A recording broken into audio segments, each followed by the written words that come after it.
After my surgery complications, I texted, "Please, I just need someone to sit with the kids." Hours later, my sister flooded the chat with photos from a winery tour. Nobody came. 3 weeks later, still on pain meds in my hospital bed, I woke up to 68 missed calls and a Venmo request from my mom, $2,600 urgently. I got angry, and there's something gutting about realizing the people closest to you are complete strangers when it actually matters. Not just distant, not just self-involved, I mean completely indifferent to whether you're alive, unconscious, or in need. That's what hit me hardest. Not the surgery, not the recovery. The silence from people who were supposed to care. My name's Haley, I'm 35, a mom of 2 living in Chicago. I've always been the dependable one. Paid my sister Jessica's tuition when she was about to drop out of grad school. Gave my parents money for a new furnace last winter. Helped my younger brother out of credit card debt twice. No one had to beg. I just did it. Because I believe that's what family meant, you step up. So when I found myself in the ER with unbearable abdominal pain and doctors telling me I needed emergency surgery, I wasn't even thinking about myself. My mind went straight to Liam and Ava. They're 10 and 6. No one else was home. Their dad hasn't been around for years. From my hospital bed, still hooked up to fluids and monitors, I texted the family group chat. "Please, I just need someone to stay with the kids for a couple of days." So, I didn't cry or beg. I figured that'd be enough. I was wrong. My sister was the first to respond, not with a word but with a photo.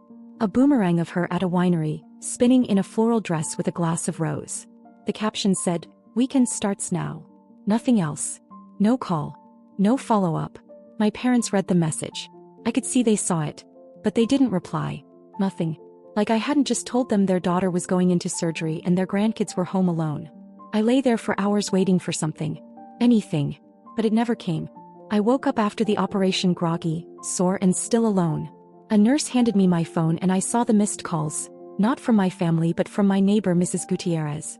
Her voicemail said she found Liam in the hallway asking if she had milk. That's how I learned my kids had been alone for nearly 2 days. I couldn't even process it at first. Just stared at the wall. Mrs. Gutierrez had called the school and then CPS. Rachel, my cousin, got word and dropped everything.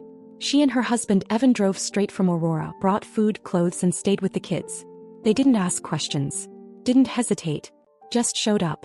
Rachel texted me that Ava had been sleeping in a pile of laundry and Liam had tried to microwave frozen chicken nuggets without taking the plastic off. Evan took care of their lunches and walked them to school. Rachel helped Ava with her homework and braided her hair. I hadn't asked them. They just did it. Meanwhile, Jessica was posting selfies holding oversized wine glasses with hashtags like #blessed and #familytime. My mom liked every post. Not one person from my immediate family asked how the kids were doing. They didn't even acknowledge the message. I stayed in the hospital for 3 more weeks. Recovery was rough. Pain meds kept me half asleep most of the time. Rachel and Evan kept everything running at home. I didn't know what I would have done without them. And the truth was, I didn't want to think about it. Then one morning I woke up, looked at my phone and saw it, 68 missed calls from my mother. And a Venmo request for $2,600. The note just said urgent. No message about me. No question about the kids. Just that. And that's when something snapped in me. For the first time in my life I felt completely done. There's something humiliating about waking up in a hospital bed, still foggy from painkillers and seeing 68 missed calls from your mother. Not because she's worried about you but because she wants money. Not one message asked if I was alive. Not one asked about Liam or Ava. Just a Venmo request for $2,600 with the word urgent. I didn't respond. I just stared at the screen, my heart racing like I was seeing something I wasn't supposed to. But it was all right there, black and white. I was nothing more than a wallet to them. She called again that afternoon. I picked up. Without even asking how I was doing, she launched into it. Said my brother's car had broken down, that he couldn't get to class or his job. He said if I cared about my family I'd help. I waited. Waited for her to acknowledge that she hadn't even responded when I begged for someone to stay with my kids. Waited for her to ask about the surgery. Nothing came. Just more about how I was their last hope. I told her no. Flat out. No apology, no explanation. Just the word. She didn't take it well. Said I was turning cold, selfish. Said money had gotten to my head. That was rich, considering I'd paid off her mortgage just 3 years ago when they were drowning in late fees and pretending everything was fine. She hung up before I could say anything else. Not even 24 hours later, Jessica messaged me on Instagram. Not even a, "Hey, how are you?" Just a question about whether I was still planning to send money for her boyfriend's birthday trip. I didn't reply. She followed up with a comment under one of my old posts. Some people forget where they came from. Like I hadn't just nearly died. Then my dad texted. It was long. Rambling. Passive-aggressive. He brought up every favor they'd ever done for me, real or imagined. Told me I was abandoning the family. He ended it with a screenshot of a GoFundMe he'd set up for home repairs, and suggested I pitch in like I used to. I was still on antibiotics. My incision was still healing. And I was fielding guilt trips like it was my full-time job. The only person who seemed to get it was Rachel. I called her later that night. I didn't even need to explain everything. She already knew. She told me Evan had taken time off work to stay with the kids and was helping Liam catch up on homework. Ava had stopped having nightmares once she realized they weren't going anywhere. I told Rachel about the calls, the money, the pressure. And all she said was, maybe it's time they learn what life looks like without you carrying them. That sentence hit me hard. Because I knew she was right. When I finally got home from the hospital, the house was cleaner than I'd left it. The kids were calm. For the first time in a long time I felt like someone had my back. But I also knew I had work to do. Over the years, my name had ended up on just about everything. Family phone plans, joint savings accounts, a backup credit card my sister had somehow never stopped using. I'd been the one paying the insurance on my parents' house. The storage unit with all their junk was in my name. They were all so used to the flow of money that they didn't even pretend to be grateful anymore. They treated it like a given. I started unraveling it all. First, I pulled out of the shared savings account. Then I canceled the card Jessica used for emergencies that somehow kept being charged for Sephora orders. I called the utility company and transferred the bills for my parents' house back into their names. I stopped paying my brother's tuition, told him flat out that it was time he figured things out on his own. And I didn't make a speech. I didn't explain. I just cut the cords one by one. The reaction was immediate. Jessica posted one of those vague, bitter quotes on Facebook. Something about betrayal and the pain of being used. My mom sent a mass text to the family chat, making it sound like I was punishing them for not jumping fast enough. My dad sent another guilt-laced message and linked the GoFundMe again like I'd missed it the first time. But this time none of it worked. I didn't cave. I didn't respond. I wasn't just protecting my bank account. I was protecting my kids, myself, my sanity. And without me holding it all together, cracks started showing, fast. I didn't expect them to fall apart so quickly. It had only been a week since I cut off the accounts. No more tuition payments, no backup credit card, no utility bills covered. I figured they'd try to regroup quietly. Instead they imploded, publicly. Jessica was the first to go loud. She posted a long, dramatic caption under a photo of her crying on her bathroom floor, holding a glass of wine. The caption said something like, "Some wounds cut deepest when they come from people who are supposed to love you. Family isn't always blood." Comments poured in. Friends I hadn't seen in years tagged me and messaged me asking what was going on. I didn't say a word. I watched her feed spiral. A weird mix of emotional breakdowns and brand partnerships. One day she's crying about betrayal, the next she's doing a sponsored post for some teeth whitening kit. It was all performative. And it was working. People were buying it. My mom went a different route. She started calling relatives, cousins, aunts, people we only saw at weddings, telling them I had abandoned the family. That I let the kids go hungry to teach us a lesson. That I was hoarding money I didn't even need. She painted this image of me as some cold-hearted, bitter person trying to punish everyone for not coming when I had a small procedure. Rachel heard all of it first. People started calling her confused. One of our aunts reached out and said she was worried about me. That she'd heard I was unstable. That I'd cut off the whole family in a fit of rage. I didn't even try to correct it. I just told Rachel, let them talk. I was done managing other people's comfort.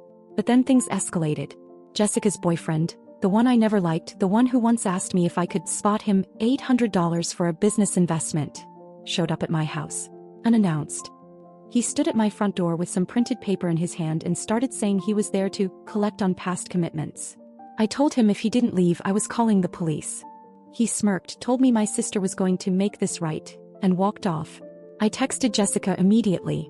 She didn't deny it. She just said, "I warned you there'd be consequences." That same night my mom sent another Venmo request.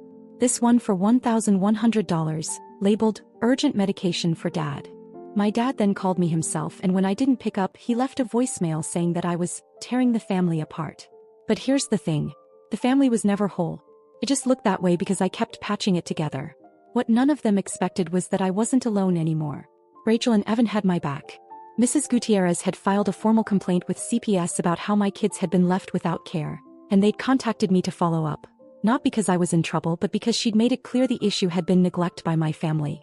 CPS closed the matter within a few days after confirming everything was stable. But it left a paper trail. And I kept all the receipts, screenshots, messages, voicemails, photos. Even the old group chat where they ignored me while I begged for someone to stay with Liam and Ava. It all built up slowly, one event after another, and I knew the time was coming to stop staying quiet. I used to think that if I just stayed quiet long enough, things would settle. That if I ignored the noise, the guilt-tripping, the whispered blame, it would burn out on its own. But then Liam's school called. It was his counselor. She said they were a little concerned after an in-class assignment. The kids had been asked to draw their families. Liam's drawing showed Rachel, Evan, Ava, and himself. No one else. Not even me. When asked where I was in the picture, he just said, "Mom was sick. Rachel and Evan took care of us." I sat there holding the phone, unable to move. My son hadn't drawn his grandparents, his aunt, or his uncle. The people who claimed to love him the most weren't even in the picture. And I understood why. They hadn't been there when it counted. Then the counselor said something else. There had been anonymous phone calls to the school, complaints that my children had been left alone, that I was an unfit parent, that someone needed to look into it. She told me the number was private, but the school had traced its origin to a Florida area code. My parents' Florida condo. That was the last thread. I didn't even hesitate. That night I wrote everything down, a full detailed post. I didn't use names. I didn't have to. I laid out the dates, the surgery, the ignored messages, the missed calls, the Venmo request, the pressure, the smear campaign. I attached screenshots of texts, the group chat where they read my plea and stayed silent, the request for $2,600 while I was on pain meds in a hospital bed. I posted it on Facebook where every aunt, cousin, in-law, church friend, and high school classmate could see it. And it exploded. The comments started within minutes. At first it was people saying they were sorry. Then the truth started coming out. Extended family, old friends, neighbors, people I barely remembered started messaging me with their own stories. Things I had no idea about. One woman, an old babysitter from when I was 12, said she once caught my mom threatening to cut off contact with Rachel's family unless they started pulling their weight. Another cousin told me he had been pressured into co-signing a loan for my brother years ago and was still paying it off. But what really flipped everything upside down was a message I got late that night. It was from Jessica's ex, a guy she dated back in grad school. We'd met once, briefly years ago. He told me that what I was going through wasn't new, not even for Jessica. He said that when they were still together, Jessica had faked a medical emergency, told her professors and friends that her appendix had burst, raised over $4,000 through a GoFundMe. She never had surgery. She spent the money on a Cancun vacation. He had proof. Emails, screenshots, even the plane tickets. She told everyone she was recovering quietly at a friend's house while she was actually drinking cocktails on the beach. I couldn't believe it. But at the same time I could. It tracked. He offered to send me everything. Not for revenge. He said he didn't want to be part of the lie anymore. And then, the unexpected twist that I never saw coming. I got a call from my grandmother. My mom's mom. We hadn't spoken in over a year. She's 83 and usually stays out of the family mess. But she told me she saw the post. Her voice shook when she said she'd always known something was wrong, that she'd seen how my mother treated me, but she kept quiet because no one listened when I tried to warn them. Then she apologized. That stopped me. Because in all the years I'd been shamed, used, or manipulated, no one in that generation had ever once said the words, "I'm sorry." Before we hung up, she said something I'll never forget. "You didn't destroy the family, Haley. You just stopped letting them destroy you." And it stuck. Because for the first time in years I felt like I wasn't the crazy one. I wasn't ungrateful. I wasn't cold. I had just finally said no, and it was loud enough that other people started seeing clearly too. By the next morning my post had made the rounds. Jessica deleted her Instagram. My mom posted some cryptic quote about betrayal and forgiveness. My dad tried to act like he didn't see any of it. But it was already out. And what followed next was the one thing they weren't ready for. Accountability. I didn't expect everything to unravel so fast after the post went viral within our small circle. I thought maybe it would stir some tension, a few awkward phone calls, and then fizzle out. But something shifted. The silence turned into consequence, and not for me. The first real blow came to Jessica. Her little side hustle, selling affiliate links and working with local brands on social media, took a nosedive. A boutique skincare brand she partnered with reached out to me privately and asked if the story in the post was about her. I didn't answer directly. I just sent them this screenshot of her winery selfie that she posted the day I went into surgery, right underneath the message where I'd asked for help with the kids. They cut ties with her by the end of the week. Her response was a flurry of stories about online bullying and people trying to sabotage her business. But there were no names. She couldn't name me without confirming what everyone already suspected. Then came my mother. She'd always been the quiet puppeteer. The one behind the curtain, keeping the family image polished while pulling every string. But it turns out she wasn't as invisible as she thought. Two of her old friends, women she'd known since church days, commented under my post publicly asking if what I said was true.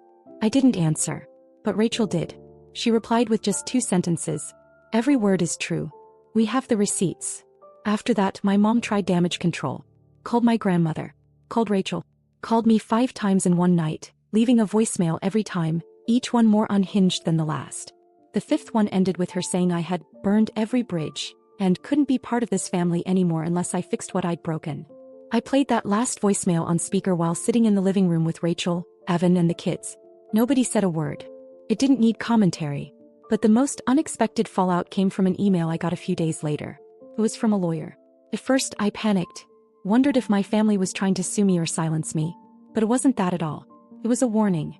Years ago, my parents had opened a shared account with me when I helped them manage a property they were renting out. I'd forgotten all about it. Turns out my name was still on it, and they'd recently tried to move funds from it without my consent. The account had triggered a flag because the signature didn't match. The lawyer, who handled the property's legal paperwork back in the day, was letting me know I might want to look into it. When I did, I found they'd tried to access nearly $8,000. Money I didn't even realize was still in the account. They hadn't just tried to manipulate me emotionally.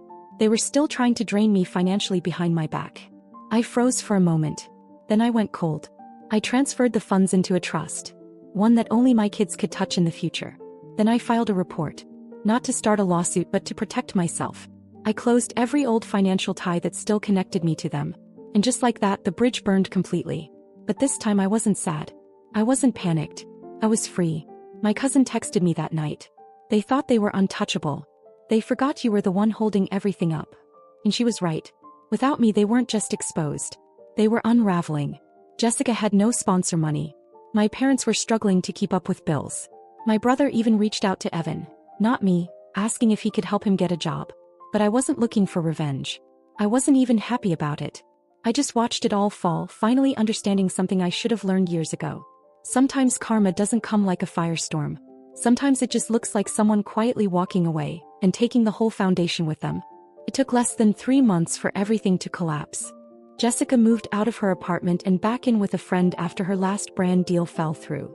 She deleted most of her old posts and started a new account, pretending nothing had happened. My mom and dad stopped calling altogether after the lawyer sent them a formal cease and desist about accessing the account they no longer had rights to. My brother never reached out to me directly again. Evan told me he ended up taking a job in another state far away from all the mess. The messages, the threats, the guilt, it all stopped. Not because they had a change of heart, but because they ran out of access.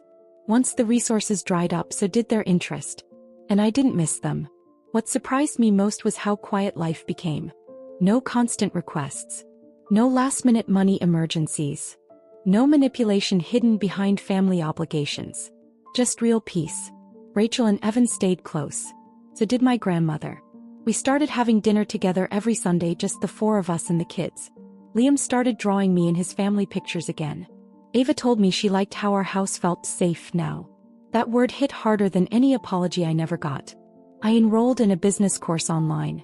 Something I'd put off for years because I was always too busy fixing everyone else's life. I started saving money for the first time in over a decade. And I used part of what was left from that property account to open savings accounts for Liam and Ava. One evening, I took them both out for ice cream and told them something I wish someone had told me when I was younger. You are never responsible for someone else's bad choices. Not even if they're family. They nodded like they didn't fully get it yet. But they would. I didn't speak badly about their grandparents or aunt. I just stopped including them. Quietly, permanently. I blocked the numbers, took down old photos, and created a new group chat with just the people who had shown up. Rachel, Evan, my grandmother, Mrs. Gutierrez. Those 4 became my new circle. My real family. No drama. No expectations. Just mutual care and presence. One day months later I got a letter in the mail. No return address. Just a handwritten note inside that said, "We didn't know what we had until you were gone. We're sorry." I didn't even need to guess who sent it. I folded it up, placed it in a drawer, and didn't respond. Not because I was bitter, but because I no longer needed anything from them. Not money. Not approval. Not closure. I already had everything I needed. The real lesson wasn't about betrayal. It wasn't even about revenge. It was about power. About how much of mine I had been handing away for years in the name of family. And how good it felt to take it back. Not loudly. Not dramatically. Just completely.